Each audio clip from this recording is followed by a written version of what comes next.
அனைவருக்கும் வணக்கம். Welcome to our channel பொற்காலம். நம்ம பொற்காலம் சேனலில் இதை 2024ஆம் ஆண்டின் முதல் அமாவாசை எப்போது, இந்த மார்கழி மாதத்தின் அமாவாசையின் சிறப்புகள், எப்படி வழிபட்டால் என்ன பலன்கள் கிடைக்கும் என்பதை பற்றியும், அமாவாசை நாளில் நாம் செய்ய வேண்டியவையும் தவிர்க்க வேண்டியவையும் பற்றி இந்த பதிவில் பார்க்க போகிறோம். வாங்க நம்ம வீடியோக்குள்ளே போகலாம். இந்த மார்கழி மாத அமாவாசையை பௌஷ அமாவாசை என்றும் பூஷ அமாவாசை என்றும் சொல்வார்கள். அமாவாசை திதி ஜனவரி 10ஆம் தேதி புதன்கிழமையன்று இரவு 8:05 மணிக்கு ஆரம்பித்து 11ஆம் தேதி வியாழக்கிழமை மாலை 6:31 மணிக்கு முடிவடைகிறது.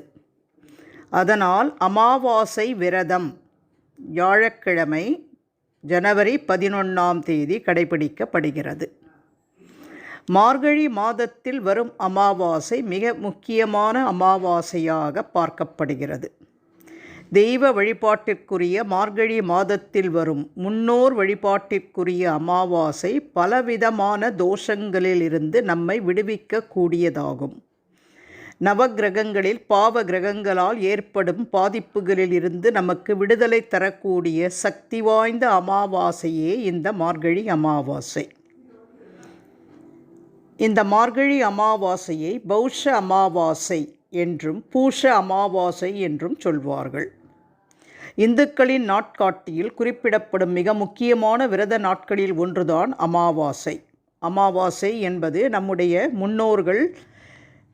முன்னோர்களை வழிபட்டு அவர்களுக்குரிய பித்ரு கடனை நிறைவேற்றி முன்னோர்களின் ஆசியை பெறுவதற்குரிய முக்கிய நாளாகும். மார்கழி மாதம் புண்ணியம் தரும் வழிபாட்டு மாதமாக இருப்பதால் இந்த மாதத்தில் வரும் அமாவாசையும் தனிச்சிறப்பு வாய்ந்ததாகும். சனி தோஷம், பித்ரு தோஷத்தால் பாதிக்கப்பட்டவர்கள் இந்த நாளில் முன்னோர் வழிபாடுகளை மேற்கொள்வதால் அவற்றிலிருந்து விடுபட முடியும். இந்த நாளில் வஸ்திர தானம், அன்னதானம், பிண்டதானம் உள்ளிட்ட தானங்கள் செய்வதும் புண்ணிய நதிகளில் நீராடுவதும் மிகச் சிறப்பானதாகும். 2024ஆம் ஆண்டின் முதல் அமாவாசை விரதம் ஜனவரி 11ஆம் தேதி வியாழக்கிழமை விரதமிருப்பவர்கள் ஜனவரி 10ஆம் தேதி புதன்கிழமை இரவே எளிமையான சைவ உணவை எடுத்துக்கொண்டு ஜனவரி 11ஆம் தேதி காலை முதல் விரதத்தை தொடங்க வேண்டும். ஜனவரி 11ஆம் தேதி காலை 5:57 6:21 வரை புனித நீராடுவதற்கும் தானம் வழங்குவதற்கும் நல்ல நேரமாக சொல்லப்படுகிறது. இந்த மார்கழி மாத அமாவாசை அனுமன் அவதரித்த திருநாள் ஆகும். தென்னிந்தியாவில் அனுமன் ஜெயந்தி இந்த நாளில் மிகச் சிறப்பாக கொண்டாடப்படுகிறது.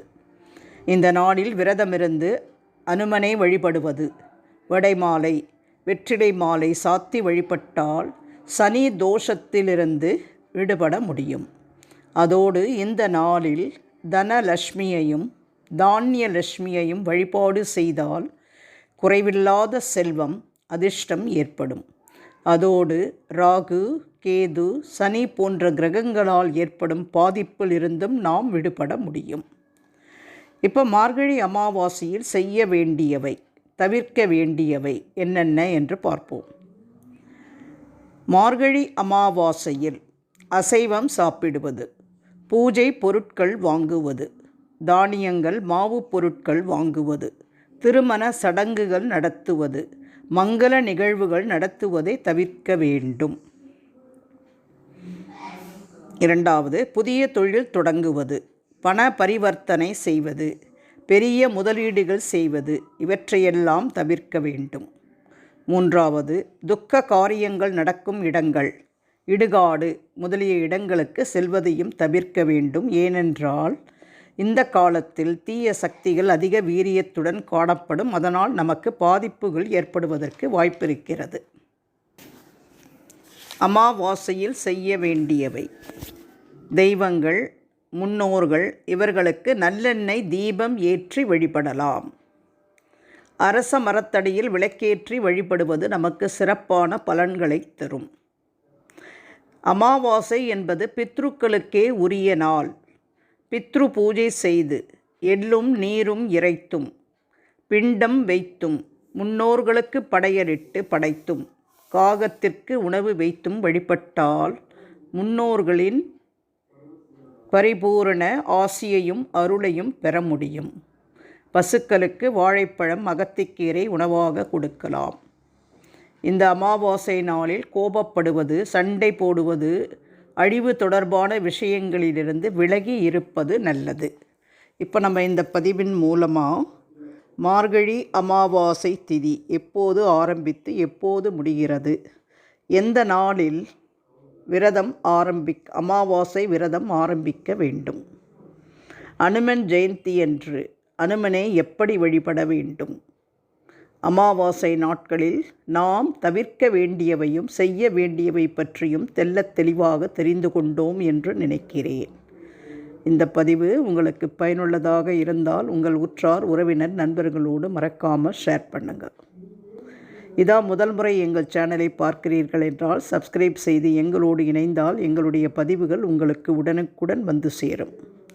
வேறு ஒரு அற்புதமான பயனுள்ள பதிவோடு உங்களை சந்திக்கும் வரை விடைபெறுகிறேன். நன்றி, வணக்கம்.